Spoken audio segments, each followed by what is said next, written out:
করবার সংগ্রাম ততদিন পর্যন্ত চলবে যতদিন পর্যন্ত তোমাদের রাষ্ট্রের পৃথিবীর মধ্যে শান্তি প্রতিষ্ঠিত না হবে, ফিতনা ফাসাদ দূর না হবে, দুর্নীতি দুঃশাসন বন্ধ না হবে, ততদিন পর্যন্ত লড়াই করবাম, সংগ্রাম করবাম।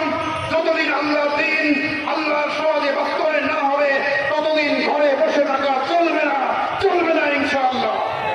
এও ভাইয়ের আমার, গতকাল রাতে ডক্টর ইউনূসের নেতৃত্বে নতুন অন্তর্বর্তীকালীন সরকার গঠিত হয়েছে। আমরা ইসলামী আন্দোলন বাংলাদেশের পক্ষ থেকে নতুন সরকারকে অভিনন্দন জানাই, শুভকামনা জানাই। তবে আমরা বলতে চাই, 16 বছর আমরা স্বৈরাচার শাসন দেখেছি, আমরা মুক্ত হয়েছি, স্বাধীন হয়েছি, কিন্তু আবারও সেরকম পরিস্থিতি দেখতে চাই না। আমরা চাই না দুর্নীতি দুঃশাসনের দেশ আবার ধ্বংস হয়ে যাও। কাজেই নতুন সরকার দাবি জানাবো, দুর্নীতিকে মূলোৎপাটন করতে হবে, দুঃশাসন